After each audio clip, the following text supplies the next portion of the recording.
Quiero dar la bienvenida a todos y esperamos, por supuesto, que en esta ocasión disfrutemos también de la palabra del Señor. Estamos estudiando el libro de Éxodo, más específicamente estamos estudiando la vida de Moisés en el libro de Éxodo, o estudiamos la vida de Moisés a través de las experiencias que vamos a encontrar acerca de él en el libro de Éxodo. Bien, para las personas que nos visitan, tal vez es importante que les ubiquemos un poco en el espacio en que nos encontramos en este precioso libro de Éxodo, un libro que nos habla precisamente de la salvación o la libertad del pueblo guiado, dirigido por Dios. El pueblo de Israel había estado esclavizado por más de 300 años, 400 años, dice la palabra de Dios, que habían sido esclavizados por Egipto, y ahora Dios los lleva hacia la libertad. Antes de salir de Egipto, Dios les hace pasar por una serie de experiencias interesantes, experiencias que podríamos llamar nosotros milagros, porque eso es lo que realmente eran. Dios les hace ver una serie de milagros en las plagas que hizo caer sobre Egipto. Ahora, Dios, siendo un Dios poderoso, Dios podría haberle sacado al pueblo sin ningún problema, podría haberlo sacado rápido de Egipto. Sin embargo, hay una cosa que hemos estudiado al comienzo del libro, es decir, con tanto tiempo de esclavos, pues Israel o los hebreos se habían dedicado simplemente a trabajar, no para ellos, sino más bien para sus amos, y no conocían a Jehová. La intención de Dios de mostrarles todos estos milagros era precisamente para que el pueblo lo conozca, para que el pueblo sepa quién es Jehová, porque Dios estaba reclamando este pueblo como su pueblo, su propiedad. Ahora, cuando Dios lo sacó a Israel de Egipto, no solamente fue después de estas plagas cuando ellos ya no iban a ver más milagros, no, de ninguna manera.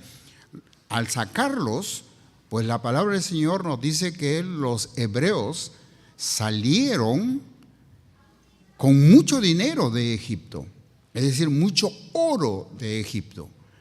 Hay una palabra que la Biblia utiliza, que nos hace ver la cantidad de dinero que ellos sacaron de Egipto. Dice que literalmente los hebreos despojaron a los egipcios.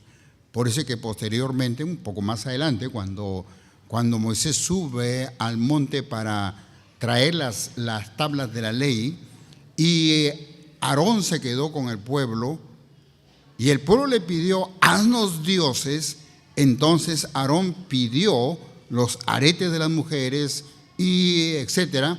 Hicieron becerros ¿de qué? De oro.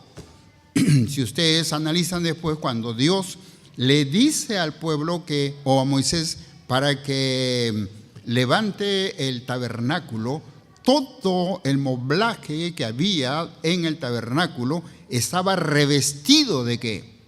De oro. Ahora, ¿de dónde sacaron tanto oro si es que era un pueblo peregrino que no se quedaba mucho tiempo en un determinado lugar? No habían mineros entre ellos, no habían minas entre ellos. Por lo tanto, ¿de dónde sacaron tanto dinero? Lo que despojaron a Egipto cuando ellos salieron. Pero no solamente eso, las 10 plagas y el despojar a Egipto, sino también vieron cuando el mar se abrió y ellos pasaron en seco.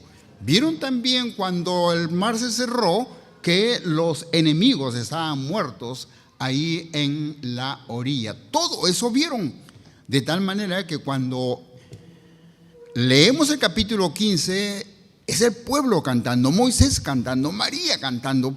¿De qué? De la victoria que Dios les había dado frente a los egipcios. Y a partir de ahí decimos que el pueblo va a pasar por una serie de pruebas, porque Dios es quien está llevándolos por ese camino. Podría haberlo llevado por otro sitio, pero Dios los estaba llevando por ese camino.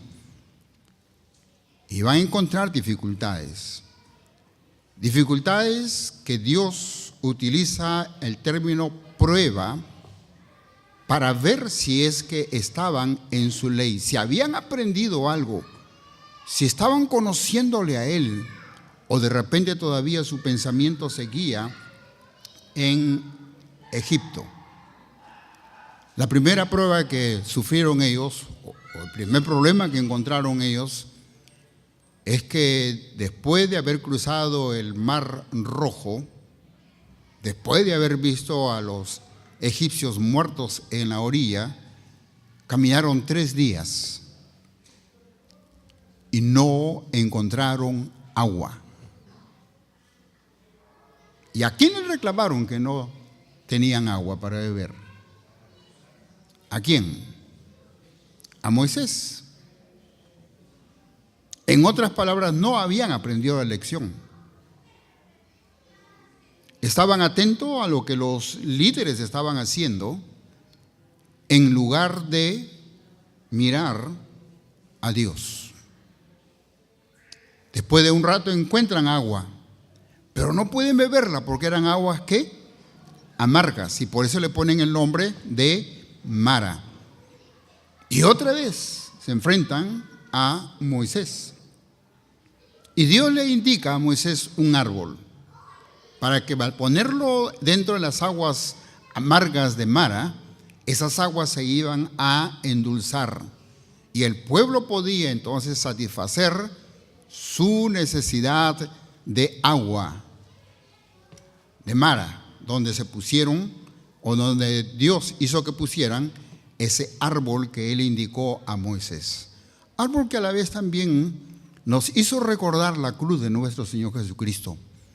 Cuando nosotros fuimos crucificados con Él en la cruz de Cristo, cuando se crucificaron nuestros delitos y pecados en la cruz de Cristo, cuando hemos muerto con Cristo en la cruz,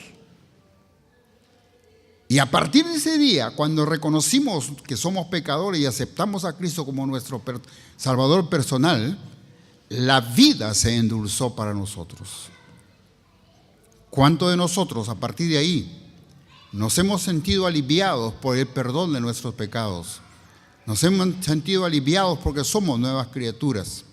Nos hemos sentido aliviados por la esperanza que Dios nos da para más adelante. Para comenzar entonces, les voy a rogar que busquemos en el libro de Éxodo, capítulo 16. Y vamos a leer del versículo 4 hasta el versículo 21. Y voy a rogar por favor que pongan atención a la lectura de esta porción porque es sumamente importante. Vamos a utilizar todas estas experiencias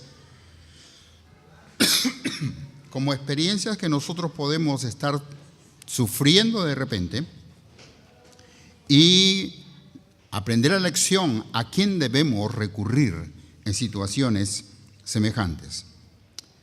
Así que voy a rogar por favor que busquen en el libro de Éxodo capítulo 16 y vamos a leer a partir del versículo 4. Y Jehová dijo a Moisés: He aquí yo os haré llover pan del cielo, y el pueblo saldrá y recogerá diariamente la porción de un día, para que yo lo ¿qué?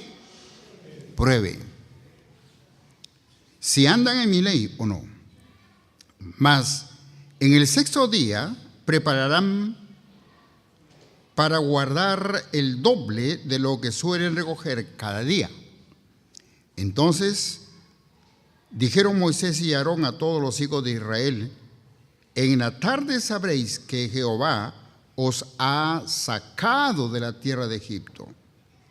En otras palabras, Moisés está diciendo: yo no los he sacado, Jehová los ha sacado. Y a la mañana veréis la gloria de Jehová, porque Él ha oído vuestras murmuraciones contra Jehová, porque nosotros ¿qué somos para que vosotros murmuréis contra nosotros? Dijo también Moisés: Jehová os dará en la tarde carne para comer, y en la mañana pan hasta saciaros, porque Jehová ha oído vuestras murmuraciones con que habéis murmurado contra él. Porque nosotros, ¿qué somos? Vuestras murmuraciones no son contra nosotros, sino contra Jehová. Y dijo Moisés a Aarón: di a toda la congregación de los hijos de Israel: acercaos a la presencia de Jehová, porque él ha oído vuestras murmuraciones. Y hablando Aarón a toda la congregación de los hijos de Israel, miraron hacia el desierto, y aquí la gloria de Jehová apareció en la nube.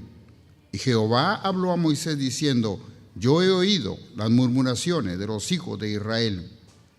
Háblales diciendo: al caer la tarde comeréis carne, y por la mañana os saciaréis de pan, y sabréis que yo soy Jehová vuestro Dios. Y venía la tarde, subieron codornices que cubrieron el campamento, y por la mañana descendió rocío alrededor del campamento, y cuando el rocío cesó de descender, he aquí sobre la faz del desierto una cosa menuda, redonda, menuda como una escarcha sobre la tierra. Viéndolo los hijos de Israel se dijeron unos a otros: ¿qué es esto?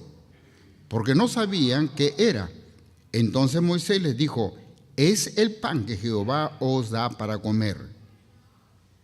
Esto es lo que Jehová ha mandado: recoged de él cada uno según lo que pudiere comer, un gomer por cabeza, conforme al número de vuestras personas.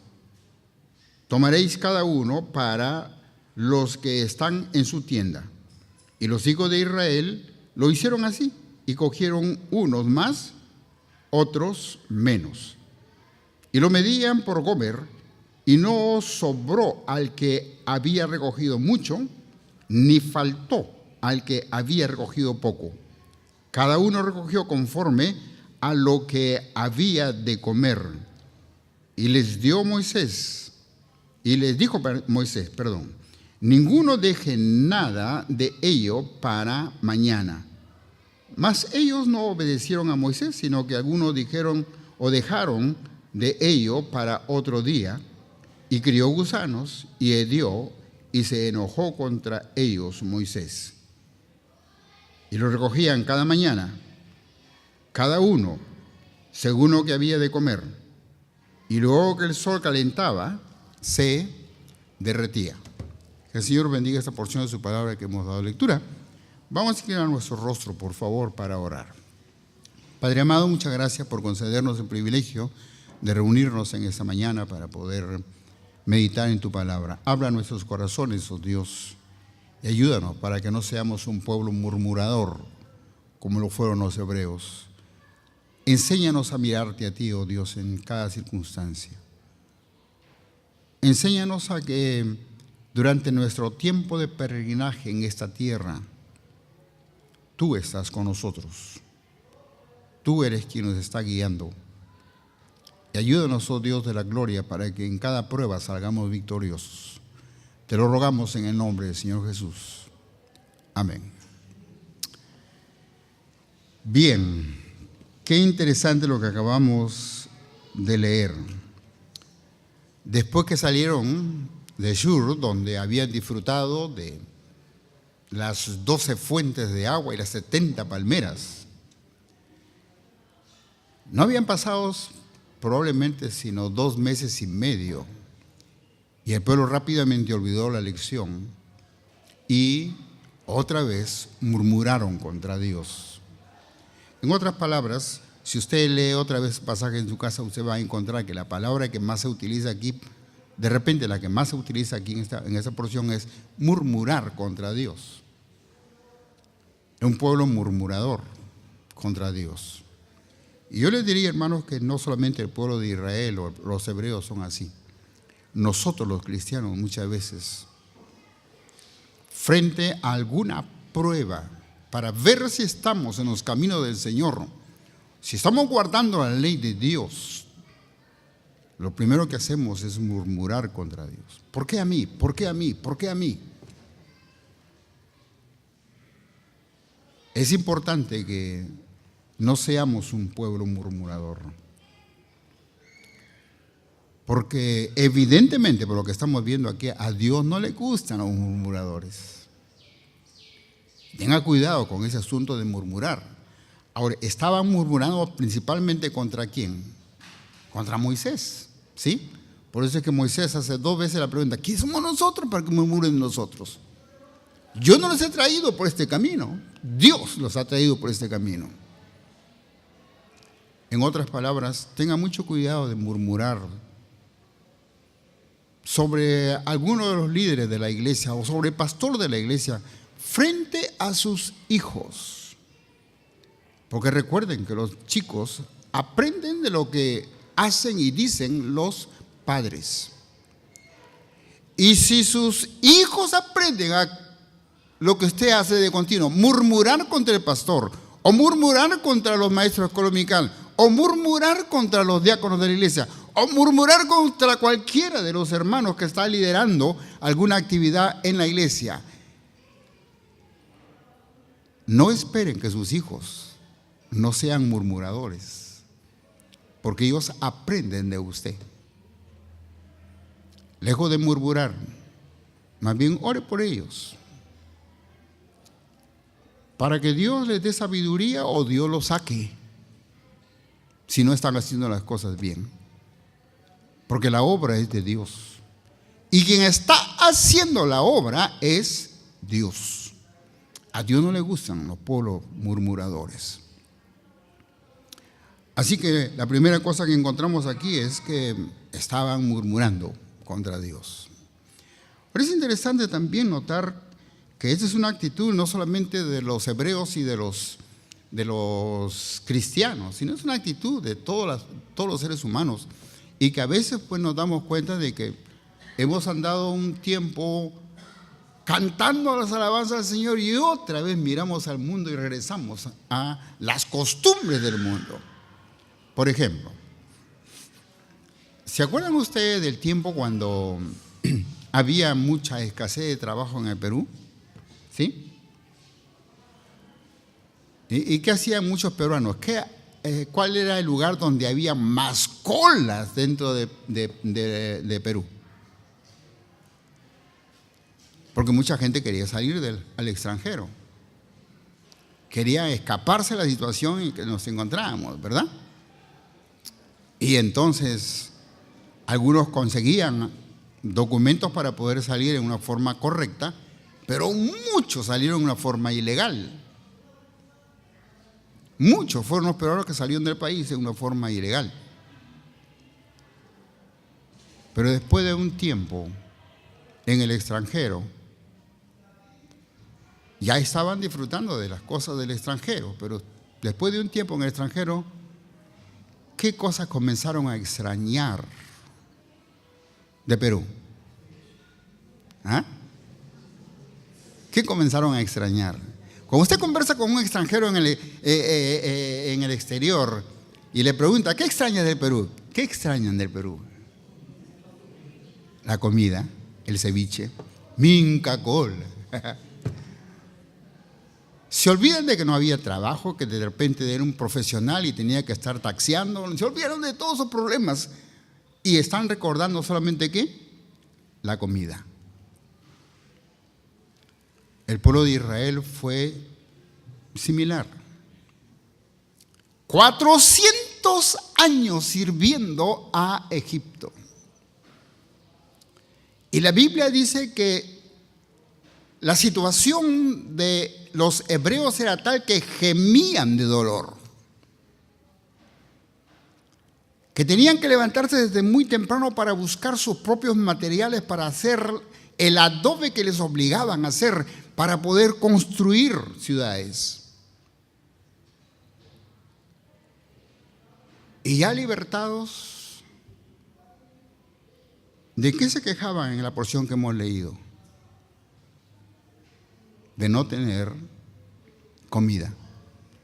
Y si usted lee los pasajes, los versículos anteriores, van a decir, ay, nos acordamos de los días cuando nos sentábamos a comer carne, a comer pan en abundancia en Egipto. Se olvidaron de todos los problemas. ¿Cuántos de nosotros cristianos somos así?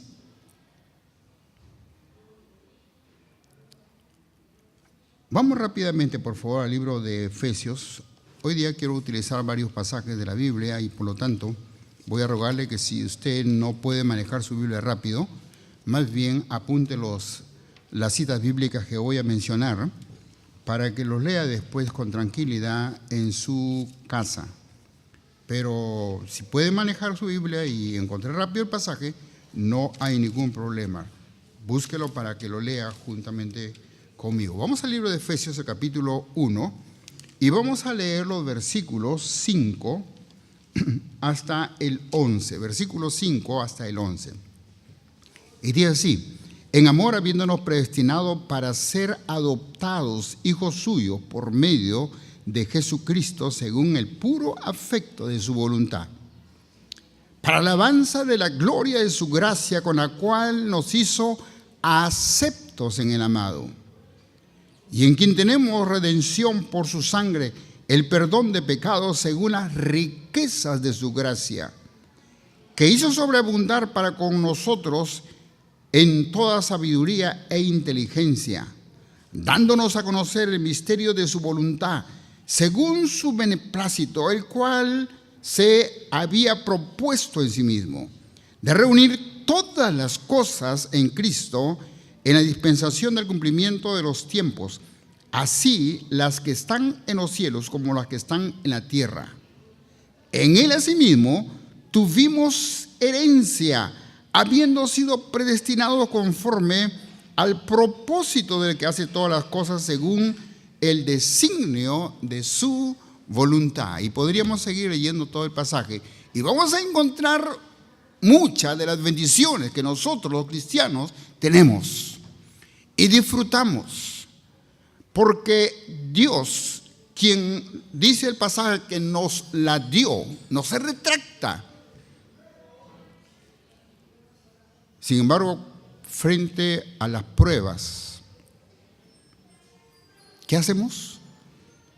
Nos olvidamos de todo lo que tenemos, de todo lo que hemos disfrutado, vivido con el Señor, para simplemente pensar en la comida. Diga que es común en toda la humanidad. Cuando usted nació probablemente no era creyente, ni su familia era creyente. Muchos de los cristianos en el Perú recién son la primera generación o máximo la segunda o tercera generación. Son muy pocos los cristianos de tercera generación. La mayoría pues hemos conocido a Cristo cuando ya éramos jóvenes o éramos adultos. Y por lo tanto pues diríamos que importante es que recordemos que antes de haber aceptado a Cristo como Salvador personal, pues teníamos cargas en nuestras vidas y por supuesto teníamos grandes problemas, a pesar de que el esfuerzo de nuestros padres era prepararnos para tener una educación en esta tierra, para que podamos conseguir un título en esta tierra. ¿Para qué? Según lo que ellos mencionaban, y creo que es común también en todo nuestro país, para que ellos no pasen las penurias que nosotros hemos pasado, decían. Sin embargo, pues cuando viene la primera prueba de nuestra vida, nos olvidamos de las cosas que Dios ha derramado, ha preparado o ha hecho para nosotros, porque nos quejamos de las cosas para las cuales tal vez nos hemos preparado toda nuestra vida aquí en la tierra. Es decir, ¿qué hemos olvidado? Que Dios nos sacó de la esclavitud del pecado. Hemos olvidado que Dios es el que está haciendo la obra, que Dios nos está llevando por esos caminos para que le conozcamos más a Él, para que andemos más cerca de Él en su ley. Hermanos, qué importante son las pruebas en nuestra vida como cristianos. Pero a la vez también diríamos que hay las bendiciones, más bendiciones. Porque cuando el pueblo se quejó, ¿qué es lo que hizo Dios? Dios les proveyó de pan, de carne y de un día de reposo. Ahora, poco más adelante estaremos hablando del día de reposo, pero por ahora quisiéramos hablar del pan. Ya hemos leído cómo era ese asunto del pan del cielo, que como ellos le llamaban en el tiempo del Señor Jesús. Ya hemos leído entonces que era un elemento tan pequeño, pero muy agradable. Pero a la vez también hemos leído que era tan bueno y tan limpio que Dios, antes de que venga el menudo pan sobre la faz de la tierra, Dios enviaba, ¿qué? Una lluvia. Es interesante ver que todos los días había ese tiempo de llovizna sobre la tierra antes de que el pan, el maná, caiga sobre la tierra. En otras palabras, lo que está mencionando aquí, lo que está enseñando el Señor aquí es que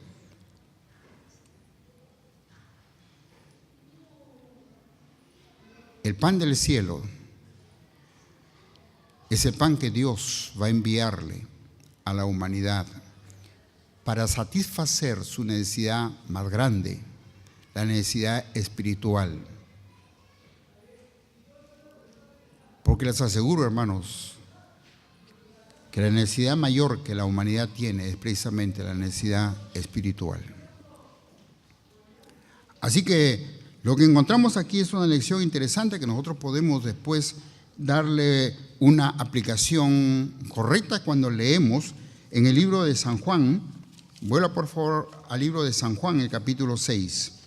Y vamos a leerlo desde el versículo 30 hasta el versículo 36. San Juan capítulo 6, los versículos 30 hasta el 36. Voy a leer porque voy a estar interrumpiendo esta lectura de vez en cuando. El versículo 30 dice: le dijeron entonces, ¿qué señal pues haces tú para que veamos y te creamos? ¿Qué obra haces? Versículo 31. Nuestros padres comieron el maná en el desierto, como está escrito, pan del cielo les dio a comer. Versículo 32. Y Jesús les dijo: de cierto os digo, no os dio Moisés el pan del cielo, mas mi Padre os da el verdadero pan del cielo. Porque el pan de Dios es aquel que descendió del cielo y da vida al mundo. Versículo 34.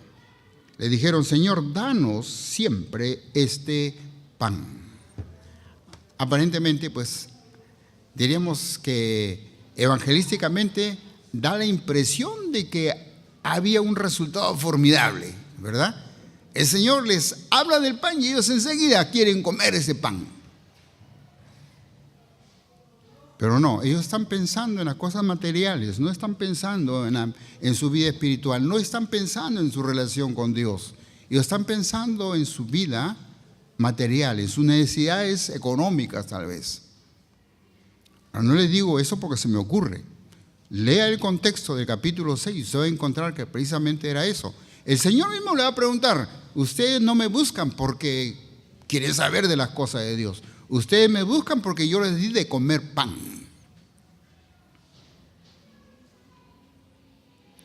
Pero es más todavía. Si nosotros fuéramos al capítulo 4 del mismo libro de San Juan, vamos a encontrar la conversación del Señor Jesús con la mujer samaritana, ¿sí? Ahora, ¿de qué le está hablando el Señor Jesús a la mujer samaritana? Del agua de la vida. ¿Y qué es el pedido de la mujer samaritana? Señor, dame de esa agua. ¿Sí? ¿Para qué? ¿Se acuerdan de la historia? ¿Para qué? Para que yo no tenga que estar viniendo hasta aquí todos los días para buscarla. En otras palabras, pues no está pensando en su vida espiritual, está pensando en su vida material, en las cosas físicas. Para aquello que, como dije hace un rato, nos hemos preparado, o nuestros padres nos han preparado desde cuando estábamos chiquititos. Pensando en las cosas materiales más que en las cosas espirituales. Hermanos, las cosas materiales indudablemente son importantes. No voy a decir que no. Es magnífico que nuestros padres se hayan preocupado por educarnos. Es bueno que tú como padre te preocupes por la educación de tus hijos. Es valiosísimo. No estamos criticando eso. Lo que estamos diciendo es más bien que el problema es que hemos estado tanto tiempo en Egipto que no podemos olvidarnos de las cosas materiales. Y no estamos captando lo que Dios nos quiere enseñar con las pruebas.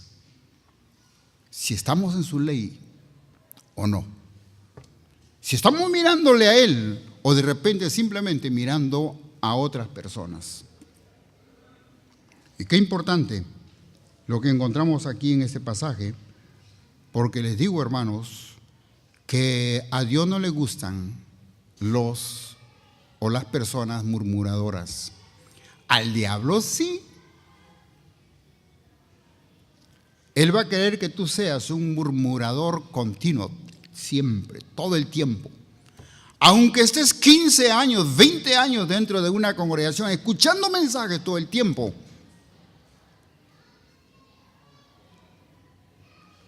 pero no aprendiendo de Él, no conociéndole a Él, solamente murmurando.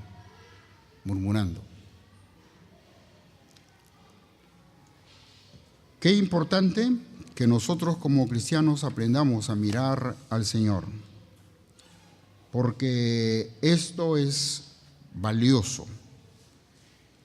Para eso muchas veces son las pruebas que vienen a nuestras vidas, para que le miremos a Él y para que nos sujetemos a sus leyes.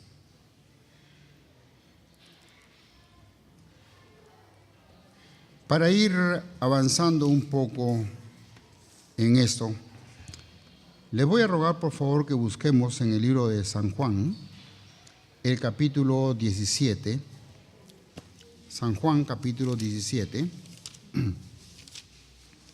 y el versículo 14, el versículo 14. Este capítulo es conocido como la oración del Señor Jesús por sus discípulos. En el versículo 14 leemos lo siguiente: yo les he dado tu palabra y el mundo los aborreció. ¿Por qué? Porque no son del mundo, como tampoco yo soy del mundo. En otras palabras, hermanos, nuestro tiempo en este mundo es como el tiempo del pueblo de Israel en el desierto. Israel en el desierto no es otra cosa sino un peregrino rumbo hacia la tierra prometida. Es en ese tiempo de peregrinaje cuando vienen esas pruebas antes de entrar a la tierra prometida. Tú y yo, desde el día cuando aceptamos a Cristo como Salvador personal, como lo dijo Coco cuando estaba dirigiendo la música, el día que recibimos a Cristo, nuestro nombre fue escrito en el libro de la vida. Somos ciudadanos no de la tierra, somos ciudadanos del cielo. Y nuestro tiempo aquí en la tierra, pues es un peregrinaje que debería ir de continuo en una situación de crecimiento en el conocimiento y las experiencias con Dios. No es que no hayan de repente algunos altibajos, pero los años que pasan deberían dejarnos siempre un porcentaje de crecimiento en nuestra vida espiritual. ¿Por qué? Porque algún día vamos a ser como Cristo. Algún día vamos a ser como Él. Algún día dejaremos esta tierra donde hemos peregrinado tanto tiempo para estar para siempre con el Señor. Por eso es que el apóstol Pablo decía, para mí el vivir es Cristo y el morir, ¿qué? Ganancia. Porque él cada día estaba conociendo más acerca de su amado Salvador. Por eso es que él decía que pues lo que a él interesaba era conocer más al Señor Jesús. Todas las cosas que había tenido en esta tierra lo consideraba él como basura. ¿Por qué? Para conocer más de mi Señor. Oh hermano, si no estamos haciendo así, pues valdría la pena que sigamos aprendiendo las lecciones del pueblo de Israel. Dios le envía el maná, pero les dice lo siguiente: tienen que salir cada día muy temprano a recoger lo que van a consumir, ¿sí? Y dice que los que recogían menos no les faltaba, y los que recogían más no les sobraba. Pero tenían que salir, ¿cuántas veces a la semana? Todos los días. El maná de ayer ya no me servía hoy día. Se había agusanado y tenía mal olor. Pero el maná de hoy no me va a servir para mañana, porque va a pasar lo mismo. Cada día tenía que salir para recoger el maná. Por otra parte, evidentemente los versículos aquí que hemos leído nos dan la impresión de que cada uno tenía que salir a buscar su maná. Aunque hay un versículo que dice según la cantidad de personas que habían en su tienda o en su carpa. De todos modos, como sea, era un asunto personal. Pero no podía salir a buscar el maná a la hora que se le antojaba. No. ¿Cuándo tenía que salir a buscarlo? Temprano. La primera cosa que hacía en el día era salir a buscar el maná. Oh, hermanos, qué importante es que nosotros aprendamos a poner a Cristo como el primer objeto de nuestra vida y de nuestro día. Él es el maná verdadero, el que vino del cielo para darnos vida eterna, vida espiritual, para hacer que nuestras amarguras se transformen en aguas dulces en nuestra vida. Pero no podemos dejarlo por cualquier hora, porque también la porción nos dice que cuando salía el sol, el maná se calentaba y se derretía. Que aprendamos, tal vez a levantarnos un poquito más temprano para leer la Biblia antes que nada, para aprender de Cristo antes que nada.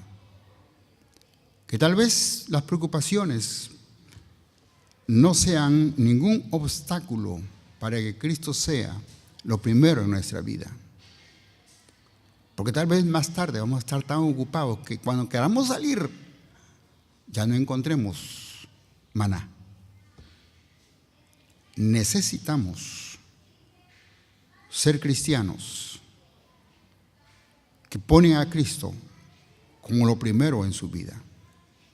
Es lo que hacían los apóstoles, es lo que hacían los discípulos, es lo que hacía la primera iglesia. Por eso es que le llamaron ¿qué? Cristianos, porque conocían y vivían tan cerca de Cristo que la gente le llamaba cristianos. Oh, hermanos, qué importante es que nosotros aprendamos de estas lecciones y busquemos que Dios sea lo primero en nuestra vida, para que Él supla las otras necesidades que podrían haber. Yo le ruego por favor que busquemos el libro de los Salmos. La semana pasada terminamos nuestro culto leyendo el Salmo 23. Hoy día quiero hacerlo igual, pero quiero que pongamos énfasis hoy en los versículos 5 y 6. Vamos a leer todo el Salmo, pero al terminar vamos a volver a leer los versículos 5 y 6. Porque como dije, al ver esos pasajes, creo que David se inspiró más que su propia experiencia con el Señor, quien era su pastor, también de esos cuadros que estamos viendo en esta porción de la Biblia. Porque la experiencia del maná viene inmediatamente después del tiempo cuando el Señor los dejó un rato en Shur, donde habían las fuentes de agua y las palmeras para darle sombra. Y si habían fuentes de agua, 12 fuentes y 70 palmeras, indudablemente esa era una zona verde, pastos delicados, donde el Señor los hizo descansar. Los pastos delicados que no son permanentes en esta tierra, porque estamos en un peregrinaje. Y al salir de esos pastos delicados, la siguiente experiencia que ellos tuvieron fue el maná, pan y carne que el Señor les da. Estamos en esta tierra, indudablemente, y uno de los grandes problemas que podemos tener de continuo es precisamente no hay trabajo, o no nos alcanza para esto, no nos alcanza para ello. Valdría la pena entonces que miremos no al gobierno, no a los dirigentes de la iglesia, que miremos a quién, a Dios. Que no murmuremos, sino que oremos. Aquel que nos dio vida eterna y puede sustentar nuestra vida en este mundo. Pongámonos de pie, por favor, para leer el libro de los Salmos, el capítulo 23. Y cuando terminemos de leerlo, vamos a leer una vez más los versículos 5 y 6. Salmo 23. Si lo sabe de memoria, no lo repita. Léalo conmigo, por favor, en su Biblia. ¿Ok? Salmo 23. Leamos. Jehová es mi pastor, nada me faltará. En lugares de delicados pastos me hará descansar. Junto a aguas de reposo me pastoreará. Confortará mi alma. Me guardará por senda de justicia, por amor de su nombre. Aunque ande en valles de sombra de muerte, no temeré mal alguno, porque tú estarás conmigo. Tu vara y tu cayado me infundirán aliento. Aderezas mesa delante de mí, en presencia de mis angustiadores. Unges mi cabeza con aceite, mi copa está rebosando. Ciertamente el bien y la misericordia me seguirán todos los días de mi vida, y en la casa de Jehová moraré por largos días. Otra vez el versículo 5 y 6. Aderezas mesa delante de mí, en presencia de mis angustiadores. Unges mi cabeza con aceite, mi copa está rebosando. Ciertamente el bien y la misericordia me seguirán todos los días de mi vida, y en la casa de Jehová moraré por largos días. Hermanos, que aprendamos a recordar las bendiciones con que Dios ha bendecido nuestra vida. Que aprendamos a recordar que el que nos ha prometido no miente.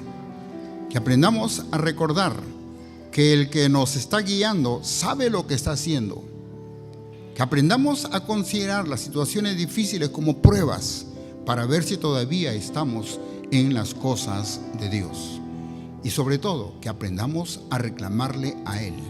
Es decir, vamos a orarle a Él. Vamos a pedirle a Él. Porque para Él no hay nada que sea imposible. Inclinemos nuestro rostro para terminar en oración. Tal vez hay con nosotros alguna persona que aún no conoce a Cristo como Salvador personal. Dios te ama indudablemente. Y Dios quiere que tú reconozcas que eres un pecador y que te arrepientas de tus pecados y vengas a Cristo y le recibas como tu Salvador personal.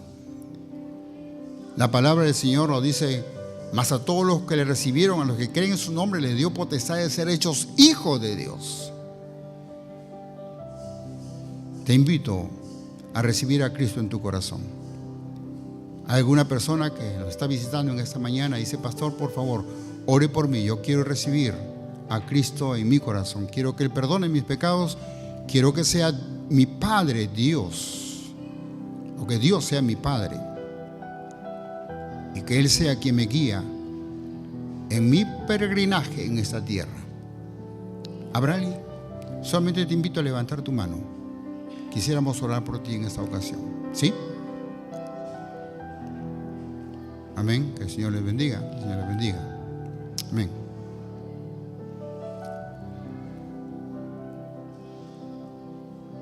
Oremos. Padre amado, muchas gracias por tus bendiciones y gracias, Dios de la gloria, por tu amor para con nosotros. Gracias por enviar el pan del cielo para satisfacer nuestras necesidades espirituales. Gracias por la vida eterna. Gracias por el perdón de nuestros pecados. Gracias por ser tú nuestro Padre. Bendice a las personas que han levantado su mano en esta ocasión. Y Dios de la gloria, bendícelos en primer lugar con el alivio del perdón de los pecados. Y dales, oh Dios, la bendita esperanza de la vida eterna. Gracias por este tiempo. En el nombre del Señor Jesús. Amén.